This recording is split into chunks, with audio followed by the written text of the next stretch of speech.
Hello बच्चों, Narendra sir की GK और जीएस क्लास में आपका बहुत बहुत स्वागत है। आज हम आप इस वीडियो में आपको जीके जीएस के 30 क्वेश्चन बताएंगे जो कि आने वाली सभी परीक्षाओं के लिए बड़े महत्वपूर्ण हैं। चाहे आप किसी भी स्तर की परीक्षा दे रहे हो, चाहे आपकी एसएससी की सीजीएल है, आपकी एमटीएस है, एमटीएस हवलदार है, आपकी जीडी है, सीपीओ है, सीएचएसएल है, आपकी बैंक की कोई सर्विस, चाहे क्लरिकल है, चाहे आपकी पीओ की, रेलवे की कोई भी स्तर की परीक्षा हो आपकी, चाहे आपकी एनटीपीसी है, चाहे ग्रुप डी है, चाहे आरपीएफ है, आप पुलिस, डिफेंस या एनडीए, सीडीएस या सिविल सर्विस या स्टेट कोई परीक्षा दे रहे हों, उनके लिए बड़े महत्वपूर्ण क्वेश्चन हैं। आपको आरपीएफ है, सीआरपीएफ है, आपकी एसआई की है, आपकी क्लरिकल की कोई परीक्षा है, क्योंकि जीके जीएस और करंट अफेयर जीए और जनरल अफेयर्स जीए और स्टैटिक जीके कौन सी चीज़ कहाँ स्थित है, ये सभी प्रश्न सभी स्तर की परीक्षाओं में आते हैं। स्पेशली हम सभी तरह के क्वेश्चन ले रहे हैं। हम स्पेशली जो कि इतिहास के, चाहे प्राचीन इतिहास है, चाहे मध्यकालीन इतिहास है, चाहे हमारा वर्तमान इतिहास है और चाहे हमारा विश्व का इतिहास है आपका, इसी तरीके से हम पॉलिटी से, राज व्यवस्था से, इस तरह से कॉन्स्टिट्यूशन संविधान से हम क्वेश्चन ले रहे हैं। इस तरह के हम ज्योग्राफी से, इस तरह से हम इकोनॉमिक्स से आपके, और इसी तरीके से आपके जो स्पोर्ट्स है, डिस्कवरी है, इन्वेंशन है, साइंस के क्वेश्चन, चाहे भौतिक विज्ञान है, चाहे रसायन विज्ञान है, चाहे जीव विज्ञान है, चाहे आपके जो कि कृषि विज्ञान है, चाहे आपके कंप्यूटर साइंस है, स्पोर्ट्स है, डिस्कवरी है, डे हैं, इन्वेंशन है, अवार्ड्स हैं, आपके लोक नृत्य हैं, आपके कहीं भी जो कोई साहित्य के बारे में, सभी चीज़ हम, कोई भी चीज़ ऐसे डिपार्टमेंट हम अपने वीडियो में नहीं छोड़ रहे हैं, क्योंकि आप चाहे किसी भी स्तर की परीक्षा जो बच्चा, क्योंकि और जी के जी एस आपको कहीं से मिले, ये नहीं कि हमारा वीडियो, जी के जी एस वो चीज़ सिलेक्शन इसके ऊपर निर्भर होता है, क्योंकि इंग्लिश है, मैथ है, उनके फिक्स फार्मूले, पढ़ाने के तरीके में टीचर का अलग होता है। जी के जी एस कहीं से भी आपको मिले, उसको निश्चित रूप से कौन टीचर कौन सा क्वेश्चन कहाँ से दे रहा है, तो निश्चित ही आप जो कि हमारे इन वीडियो को आप ज़रूर देख के ज़रूर जाएं, रिवाइज कर जाएं। आज हमारा इस वीडियो का पहला क्वेश्चन है, जट जनीन लोक नृत्य किस राज्य का लोक नृत्य है? आप ऑप्शन है उत्तर प्रदेश, पश्चिम बंगाल, महाराष्ट्र और बिहार। तो आपका जो कि राइट आंसर हो जाएगा वो होगा D. D is the right answer, यानी जट जनीन लोक नृत्य वो बिहार राज्य का लोक नृत्य है। तो D is the right answer, D इसका आंसर लॉक कर लीजिए। नेक्स्ट क्वेश्चन है, भारत के संविधान का कौन सा अनुच्छेद मौलिक अधिकारों के प्रवर्तन के लिए संवैधानिक उपचार प्रदान करता है? अनुच्छेद 38, अनुच्छेद 32, अनुच्छेद 40, अनुच्छेद 36। ये आपका ऑप्शन है, आपको बताना है कौन सा आर्टिकल है। तो आपका राइट आंसर हो जाएगा वो होगा B. B is the right answer, यानी आर्टिकल 32 हमारे जो कि मौलिक अधिकारों के प्रवर्तन के लिए संबंध को जो कि उपचार प्रदान करता है। तो B is the right answer, B का आंसर लॉक कर लीजिए। नेक्स्ट क्वेश्चन है, 1939 में भारत के स्वतंत्र संघर्ष के दौरान निम्नलिखित कौन अखिल भारतीय राज्य लोक सम्मेलन के अध्यक्ष बने? आपको ऑप्शन है A Vinoba Bhave, B Jawaharlal Nehru, C option C Rajagopalachari और ऑप्शन डी श्यामा प्रसाद मुखर्जी। तो आपका जो कि राइट आंसर हो जाएगा वो होगा B. B is the right answer. तो यानी 1939 में स्वतंत्र संघर्ष के दौरान जो अखिल भारतीय राज्य लोक सम्मेलन के अध्यक्ष बने वो हैं जवाहरलाल नेहरू। तो B is the right answer, 20 का आंसर लॉक कर लीजिए। नेक्स्ट क्वेश्चन है, निम्नलिखित में से कौन फ्रंटियर गांधी के नाम से प्रसिद्ध हैं? आपको ऑप्शन हैं Abdul Ghaffar Khan, option B Ashfaq Ullah Khan, option C Mohammad Abul Kalam Azad और डी हजरत मोहनी। ये है आपका ऑप्शन, आपको राइट आंसर बताना है। तो राइट आंसर इसका हो जाएगा ए, यानी फ्रंटियर गांधी के नाम से प्रसिद्ध है वो है अब्दुल गफ्फार खान। तो ए इज द राइट आंसर, ए इसका आंसर लॉक कर लीजिए। नेक्स्ट क्वेश्चन है, दर्द निवारक मरहम आयोडेक्स में से कौन सी गंध आती है? आप ऑप्शन है A methyl salicylate, option B methyl salicylate, option C इसका रिवाइज हो गया है प्रोपाइल सैलिसिलेट और डी जो कि ब्यूटाइल सैलिसिलेट। तो ये इसमें जो ऑप्शन बी में एथाइल सैलिसिलेट होगा, मिथाइल, एथाइल, प्रोपाइल और ब्यूटाइल। इस तरीके से ये दिया हुआ है ऑप्शन। तो आपका जो कि राइट आंसर हो जाएगा वो होगा ए, यानी कि दर्द निवारक जो मरम आयोडेक्स है उसमें जो गंध आती है वो है मिथाइल सैलिसिलेट की। तो ए इज द राइट आंसर, ए इसका आंसर लॉक कर लीजिए। नेक्स्ट क्वेश्चन है, गाथा गीत यानी कि ब्लेड सिंगिंग की एक शैली 10 ठिया किस राज्य में प्रचलित है? आपको ऑप्शन दिए हुए राज्यों के सिक्किम, तेलंगाना, उड़ीसा और गोवा। तो आपको राइट आंसर बताना है। तो इसका राइट आंसर हो जाएगा सी, यानी गाथा गीत की एक शैली 10 ठिया ओडिशा राज्य में प्रचलित है। तो सी इज द राइट आंसर, सी का आंसर लॉक कर लीजिए। नेक्स्ट क्वेश्चन है, टैगोर संस्कृति एवं सभ्यता अध्ययन केंद्र भारत के किस जो कि राज्य में स्थित है? आपको ऑप्शन दिए हुए राज्यों के नाम, पश्चिम बंगाल, आंध्र प्रदेश, हिमाचल प्रदेश और मध्य प्रदेश। तो आपको राइट आंसर बताना है। तो इसका सी इज द राइट आंसर, यानी टैगोर संस्कृति सभ्यता अध्ययन केंद्र हिमाचल प्रदेश में स्थित है। तो सी इज द राइट आंसर, सी का आंसर लॉक कर लीजिए। नेक्स्ट क्वेश्चन है, किस वर्ष सरोजिनी नायडू द्वारा भारतीय राष्ट्रीय कांग्रेस अधिवेशन की अध्यक्षता की गई? अब ये सन दिए हुए हैं, अब इनको पढ़ने की जरूरत नहीं है, इनको आपको राइट आंसर बताना है। कौन से सन में कि सरोजिनी नायडू ने भारतीय राष्ट्रीय कांग्रेस अधिवेशन की अध्यक्षता की? 1945, 1915, 1935 और 1925। ये आपका ऑप्शन। तो आपका जो कि राइट आंसर हो जाएगा वो होगा डी, सरोजिनी नायडू ने भारतीय राष्ट्रीय कांग्रेस 1925 में के अधिवेशन में जो कि अध्यक्षता की थी। तो डी इसका राइट आंसर लॉक कर लीजिए। नेक्स्ट क्वेश्चन है, गणेश चतुर्थी किस राज्य का लोक नृत्य है? आपका उत्तर प्रदेश, पश्चिम बंगाल और महाराष्ट्र और बिहार, ये है ऑप्शन।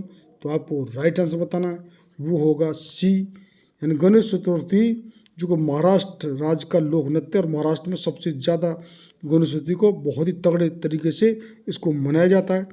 तो सी इज द राइट आंसर, सी का आंसर लॉक कर लीजिए। नेक्स्ट क्वेश्चन है, निम्नलिखित में से कौन सा भारत का पर्यावरणीय आंदोलन सीधे तौर पर पेड़ों की कटाई रोकने से संबंधित है? आपको ऑप्शन है टेहरी बांध संघर्ष, बी साइलेंट वैली बचाओ आंदोलन, सी चिपको आंदोलन और डी नर्मदा बचाओ आंदोलन।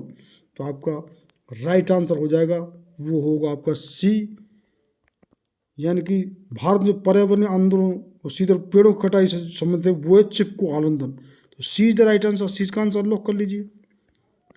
नेक्स्ट क्वेश्चन है, कंप्यूटर के संदर्भ में एक बाइट कितने बिट्स के बराबर होता है? 4, 8, 16 और 24।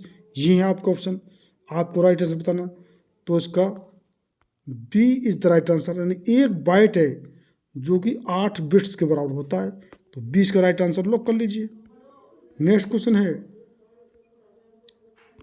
संविधान के 21वें संशोधन अधिनियम 2003 के अनुसार किसी राज्य के मंत्रिपरिषद में मुख्यमंत्री सहित मंत्रियों की कुल संख्या उस राज्य की विधानसभा के सदस्यों की कुल संख्या के खाली जगह से अधिक नहीं होनी चाहिए। यह कितने परसेंट मंत्रियों की संख्या होनी चाहिए? ये है टोटल जो संख्या होती है उसके, ये है आपका क्वेश्चन। तो आपको राइट आंसर बताना है।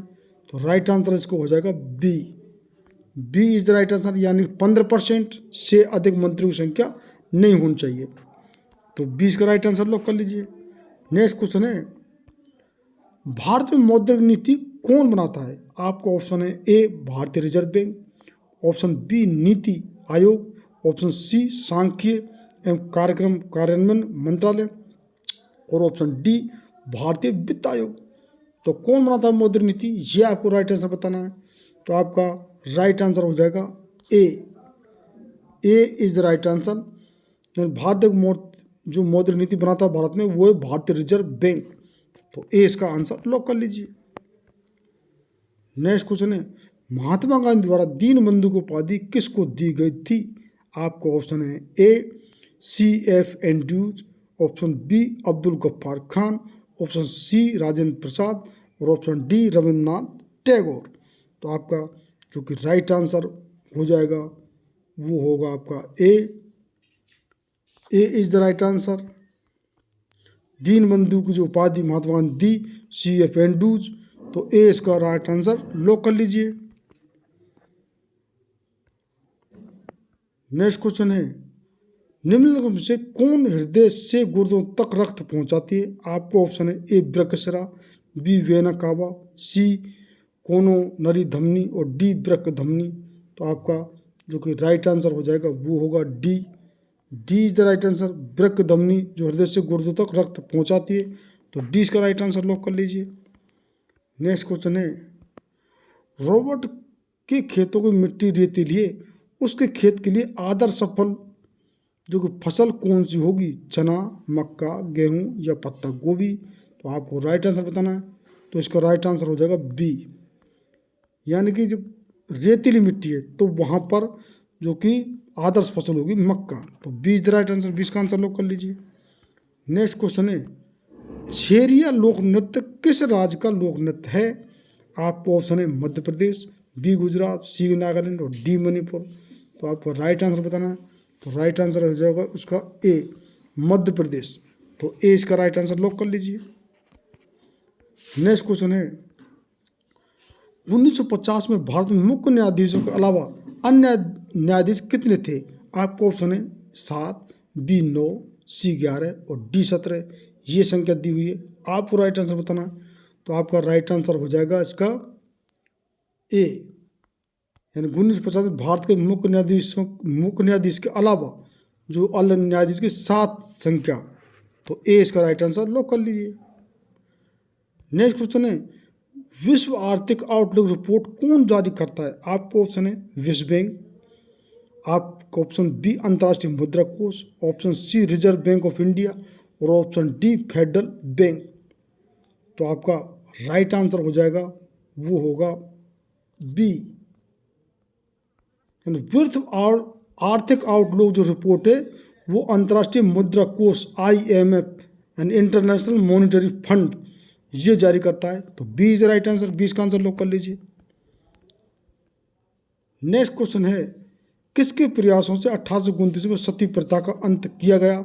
आपको ऑप्शन है ए राजा राम मोहन राय, बी दयानंद सरस्वती, सी गोपाल कृष्ण गोखले और ऑप्शन डी लॉर्ड माउंटबेटन। तो आपका राइट आंसर हो जाएगा वो होगा ए। यानी 1829 में राजा राम मोहन राय के प्रयासों से सती प्रथा का अंत किया गया। तो ए इज द राइट आंसर। इसका आंसर लॉक कर लीजिए। नेक्स्ट क्वेश्चन है, भारतीय संविधान का कौन सा अनुच्छेद किसी भारतीय नागरिक के खिलाफ भेदभाव के प्रावधानों से संबंधित है? तो आपको अनुच्छेद दिए गए हैं आर्टिकल 11, 19, 13 और 15। ये हैं आर्टिकल। तो आपको राइट आंसर बताना है, तो राइट आंसर हो जाएगा वो होगा डी। यानी आर्टिकल 15 जो कि भारतीय नागरिकों के जो खिलाफ भेदभाव प्रावधानों से संबंधित है, तो वो आपका D is the right answer. D का आंसर लॉक कर लीजिए। नेक्स्ट क्वेश्चन है, रजत रेशा क्रांति किससे संबंधित है? आपको ऑप्शन है ए चमड़ा, बी तिलहनी बीज और सी जूट और डी कपास। तो आपका राइट आंसर हो जाएगा वो होगा डी। यानी कि रजत रेशा जो क्रांति है वो कपास से संबंधित है। तो D is the right answer. D का आंसर लॉक कर लीजिए। नेक्स्ट क्वेश्चन है, भारतीय मानक समय की गणना किस मीनार घड़ी से की जाती है? आपको ऑप्शन है ए हमीरपुर, बी मिर्जापुर, सी रामपुर और डी संबलपुर। तो आपको राइट आंसर हो जाएगा वो होगा बी। ये भारतीय मानक समय जो गणना जिस मीनार घड़ी से की जाती है वो है मिर्जापुर। तो B is the right answer. 20 का आंसर लॉक कर लीजिए। नेक्स्ट क्वेश्चन है, निम्न में से कौन इंग्लिश चैनल को तैरकर पार करने वाली प्रथम भारतीय महिला है? आपको ऑप्शन है ए आरती शाह, बी उज्ज्वला राय, सी निशा मिलेट और डी कर्णम मल्लेश्वरी। प्रथम महिला जो इंग्लिश चैनल को पार करती है ये है आपका आंसर, आपका क्वेश्चन। तो आंसर इसको हो जाएगा ए आरती शाह, जिन्होंने पहली महिला जिसने कि इंग्लिश चैनल को पार किया। तो ए इसका राइट आंसर लॉक कर लीजिए।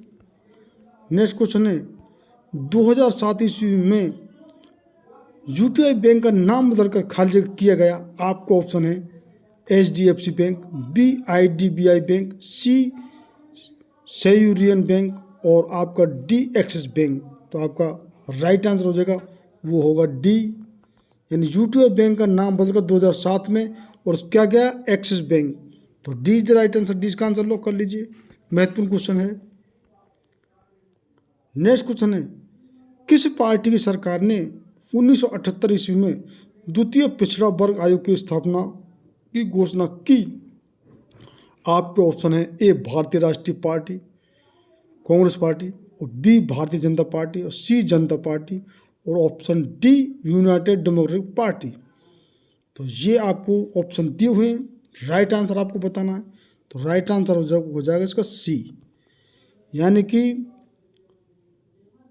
1978 द्वितीय पिछड़ा वर्ग आयोग की जो स्थापना की उस पार्टी का नाम है जनता पार्टी। तो सी इज द राइट आंसर, सी का आंसर लॉक कर लीजिए। नेक्स्ट क्वेश्चन है, बिकमिंग के लेखक कौन हैं? आपको राइट आंसर हो जाएगा, ऑप्शन दिए हुए हैं, ए झुम्पा लाहिड़ी, बी सुधा मूर्ति, सी मिशेल ओबामा, और डी हिलेरी क्लिंटन। तो आपका राइट आंसर होगा वो होगा सी, यानी बिकमिंग की लेखक हैं मिशेल ओबामा, जो कि बराक ओबामा की पत्नी है मिशेल ओबामा, जो कि अमेरिका के राष्ट्रपति रह चुके हैं। वो डेमोक्रेटिक पार्टी के जो कि राष्ट्रपति, वहाँ जो कि पार्टी प्रणाली है, एक रिपब्लिकन और एक डेमोक्रेटिक। तो सी इज द राइट आंसर, सी का आंसर लॉक कर लीजिए। नेक्स्ट क्वेश्चन है, नीली नीलकंठ ब्लू जे का इंडियन डॉलर कितने भारतीय राज्यों के राज्य के पक्षी है? आपको ऑप्शन 4, 5, 2 या 3।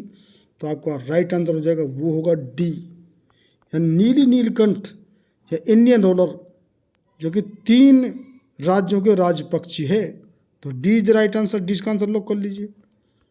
नेक्स्ट क्वेश्चन है, श्वास नली के ऊपरी हिस्से में बाल जैसी छोटी रचना होती हैं जिन्हें खालजे कहा जाता है। आपको ऑप्शन है श्वास नलियाँ, ब्रोंची, बी सीलियाँ पपनियाँ, सी विली, और डी वायु कोष्ठका एल्वोली। तो आपका जो कि राइट आंसर हो जाएगा वो होगा बी, या श्वास नली के जो ऊपरी हिस्से में बाल जैसी छोटी सी संरचनाएं होती हैं उन्हें सीलियाँ कहा जाता है। तो B is the right answer, 20 का आंसर लॉक कर लीजिए। नेक्स्ट क्वेश्चन है, निम्न में से किस गैस के कारण कोयले की खानों में विस्फोट होता है? आपको ऑप्शन है ए CO2 कार्बन डाइऑक्साइड, या नाइट्रोजन N2, या ब्यूटेन, या मीथेन। ये है आपका ऑप्शन। तो आपका जो कि राइट आंसर हो जाएगा वो होगा D, D is the right answer, D इसका आंसर लॉक कर लीजिए। यानी कि जो कोयले के खानों में विस्फोट होता है वो मीथेन गैस कारण होता है। तो D is the right answer, D इसका आंसर लॉक कर लीजिए। तो इस प्रकार से ये हमारे 30 क्वेश्चन GS के आपके पूरे हुए, और आप जो कि चाहे किसी भी स्तर पर परीक्षा दे रहे हों, निश्चित ही क्वेश्चनों को रिवाइज करके जाएं, आपको बहुत लाभ होगा। जिन बच्चों ने अब तक चैनल सब्सक्राइब नहीं किया वो निश्चित रूप सब्सक्राइब चैनल को कर लें।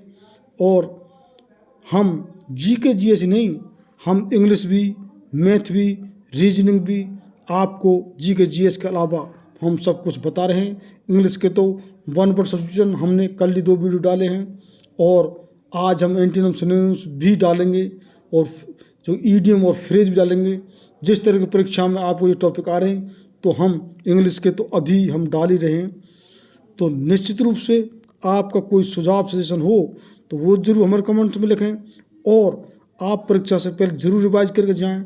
आपको बहुत लाभ होगा। लास्ट तक देखने के लिए बहुत बहुत धन्यवाद।